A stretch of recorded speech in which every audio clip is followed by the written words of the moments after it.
আসসালামু আলাইকুম গাইস, আজকে বিকাল কু সন্ধ্যার সময় কুসা রেসিপিটা কি বানাই আর আজকে বড়া বড়া খাইবার লাগিয়া বড়া দিয়া চা দিয়া বড়াটা বানাই আর আপনারা দেখবা ভালো লাগে একটা লাইক করবা, একটা সাবস্ক্রাইবার করবা, লাইক করবা, কমেন্টও করিও, মানে কিলা কিলা করলাম কিলা না কিলা কেতাইলো আপনারা বলা দিন লাগে বেশ বেশ করে দেখবা, লাইক করিও।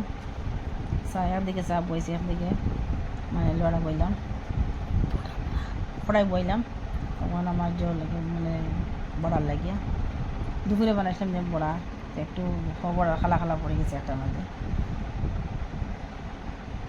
চা খানি সন্ধ্যার সময় চা খাওয়ার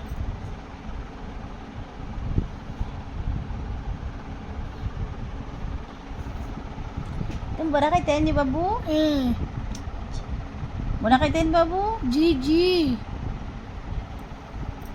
খাইবে মা বানাইলে একটু সময় जी 5 जी মিনিট দাঁড়াও বুঝছো, अच्छा जी जी 5 মিনিট পরে हाँ চা খাইবে।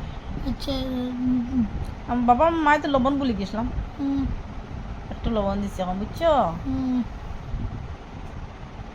তুমি সবটা তো লবণ পড়িছো मम्मी भूल गया रे बेटा, मम्मी हमेशा सब भूली जाइए लेके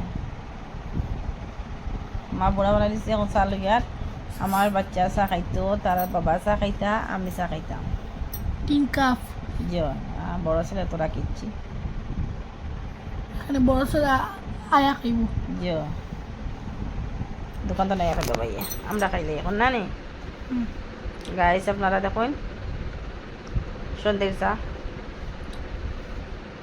মকবুল চিয়ালে পড়ে গেছিলাম, বাদে আমি নিচে ফাটি বিছাই দিছি। মকবুল দেখো যে তুমি নিচে শো মা চা বানাইলে পরে উঠিবা। এখন মকবুল দিয়ে চেয়ার দিছে, মকবুল গৈছো নিয়া চা খাইবার লাগি, তাই চেয়ার ছোটো চেয়ার লইলে বেটা আত্মি পড়ে যায়। আসসালামু আলাইকুম গাইস।